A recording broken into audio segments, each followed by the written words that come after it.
ونصلي ونسلم على رسوله الكريم أما بعد فأعوذ بالله من الشيطان الرجيم بسم الله الرحمن الرحيم وأن استغفروا ربكم ثم توبوا إليه يمتعكم متاعا حسنا إلى أجل مسمى ويؤتي كل ذي فضل فضلا وإن تولوا فإني أخاف عليكم عذاب يوم كبير إلى الله مرجعكم وهو على كل شيء قدير وَأَنِ اسْتَغْفِرُوا رَبَّكُمْ ثُمَّ تُوبُوا إِلَيْهِ، تم اپنے پروردگار سے معافی مانگو، ثُمَّ تُوبُوا إِلَيْهِ، اور پھر تم اسی کی طرف رجوع کرو، يُمَتِّعْكُمْ مَتَاعًا حَسَنًا، وہ تم کو نفع دے گا بہت اچھا نفع، إِلَىٰ أَجَلٍ مُّسَمًّى وَيُؤْتِ كُلَّ ذِي فَضْلٍ فَضْلًا، اور وہ نفع تمہارے لیے ہوگا إِلَىٰ أَجَلٍ مُّسَمًّى، ایک وقت مقرر تھا، وَيُؤْتِ كُلَّ ذِي فَضْلٍ فَضْلًا، اور وہ عطا کرے گا ہر ایک کو فضل فضلا، اپنی طرف سے فضیلت، وَإِن تَوَلَّوْا فَإِنِّي أَخَافُ عَلَيْكُمْ عَذَابَ يَوْمٍ كَبِيرٍ، اور جو منہ پھیرے گا، اعراض کرے گا اس کی تعلیمات سے، فَإِنِّي أَخَافُ عَلَيْكُمْ، تو بے شک میں خوف کرتا ہوں، علیکم تمہارے اوپر، عذاب یوم کبیر، ایک بڑے دن کے عذاب سے، الی اللہ مرجعکم، اللہ ہی کی طرف تمہارا لوٹنا ہے، وہو علی کل شیء قدیر، اور وہ ذات ہر چیز کے اوپر قادر ہے۔ سورۃ ہود ہے اور اس کی آیت نمبر 3 اور 4۔ ان آیات کے اندر اللہ رب العزت بیان فرما رہے ہیں کہ اے انسان، تو دنیا کے اندر گیا ہے تو تجھ سے غلطیاں بھی ہوئی ہیں، گناہ بھی ہوئے ہیں، کیونکہ ہم نے انسان کو کمزور پیدا کیا ہے، لیکن انسان سے جب گناہ ہو جاتا ہے تو اللہ رب العزت فرماتے ہیں کہ گناہ کا بدلہ یہ نہیں ہوتا کہ تو گناہ کے اوپر پھر گناہ کر، غلطی کے اوپر پھر غلطی کر، بلکہ اس کا مطلب یہ ہے کہ وَأَنِ اسْتَغْفِرُوا رَبَّكُمْ، تجھ سے جب گناہ ہو جائے، گناہ تو ہو جانا ہے، اگر آپ کے بابا حضرت آدم علیہ السلام سے گناہ ہو گیا ہے تو آپ سے بھی ہونا ہے، لیکن اس کا مطلب یہ نہیں ہے کہ انسان گناہ کے اوپر ندامت کرے اور گناہ کے آگے اور بڑھتا چلا جائے، گناہ کرتا چلا جائے، لیکن اللہ رب العزت فرماتے ہیں کہ اگر تجھ سے گناہ ہو گیا ہے تو پھر تو کیا کر، وَأَنِ اسْتَغْفِرُوا رَبَّكُمْ، اپنے مالک حقیقی کے سامنے اپنے عاجزی کر اور اس سے استغفار کر۔ اسی پر نبی علیہ السلام نے فرمایا کل محشر کے میدان میں جب انسان آئے گا تو خوش نصیب بندہ وہ ہوگا جس کے نامہ اعمال کے اندر استغفارا کثیرا،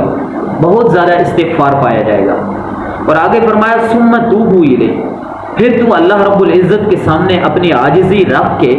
اپنے گناہوں کی معافی مانگ کر اس کے ساتھ ایک تعلق بنا، اس کی طرف اپنا رجوع کر۔ جب تو یہ دو کام کرے گا، یمتعکم متاعا حسنا، تو وہ ذات تمہیں ایک اچھا نفع دے گی۔ اب یہاں مطلب یہ ہے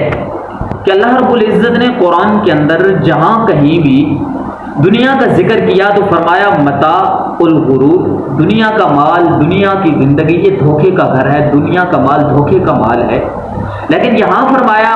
یمتعکم متاعا حسنا کہ یہ بہت اچھا مال ہوگا۔ تو اس کا مفسرین نے مطلب یہ نکالا ہے، فرماتے ہیں کہ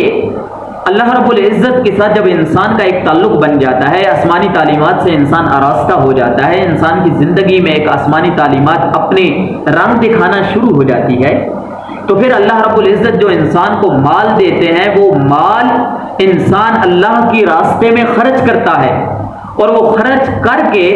اس مال سے انسان اپنی آخرت کی زندگی کو کما لیتا ہے، اور اس کا جو انجام ہوتا ہے وہ اچھا ہوتا ہے۔ اور اس کے مد مقابل جو لوگ جن کو اللہ رب العزت نے متاع الغرور سے پکارا ہے، ان کے لیے یہ ہے کہ جن کو اللہ رب العزت نے مال دیا ہے اور وہ مالک حقیقی سے اپنا تعلق توڑ بیٹھے ہیں، آسمانی تعلیمات کو پس پش ڈال دیا ہے، تو ان کے لیے مالک کائنات فرماتے ہیں کہ یہ تمہارا مال جو ہے یہ غرور ہے، مطلب یہ ہے کہ یہ دھوکہ ہے، اس مال نے تمہیں اپنے انجام سے دور کر دیا، تمہیں پتہ نہیں ہے کہ یہ مال کل محشر کے میدان میں تمہارے گلے کے اندر ایک سانپ کی طرح لٹکایا جائے گا۔ اور آگے فرمایا وَيُؤْتِ كُلَّ ذِي فَضْلٍ فَضْلًا، جب تیرا تعلق مالک حقیقی سے بن جائے گا تو پھر ایسے کام کے اندر وَيُؤْتِ كُلَّ ذِي فَضْلٍ فَضْلًا، تم دنیا کے اندر ایک دوسرے سے آگے بڑھ رہے ہو نہیں، بلکہ نیکی کے کام میں تم ایک دوسرے سے جب آگے بڑھو گے تو اللہ رب العزت زیادہ عمل کرنے والوں کو زیادہ اجر دیتے ہیں۔ اور آگے فرمایا وَإِن تَوَلَّوْا فَإِنِّي أَخَافُ عَلَيْكُمْ عَذَابَ يَوْمٍ كَبِيرٍ، جن لوگوں نے آسمانی تعلیمات سے اعراض کیا، جن لوگوں نے اپنے انجام کی فکر نہیں کی، جن لوگوں نے اللہ رب العزت کے سامنے اپنی عاجزی ظاہر نہیں کی، تو ان کے لیے فرمایا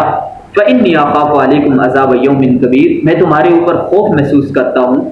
ایک بڑے دن کے عذاب سے۔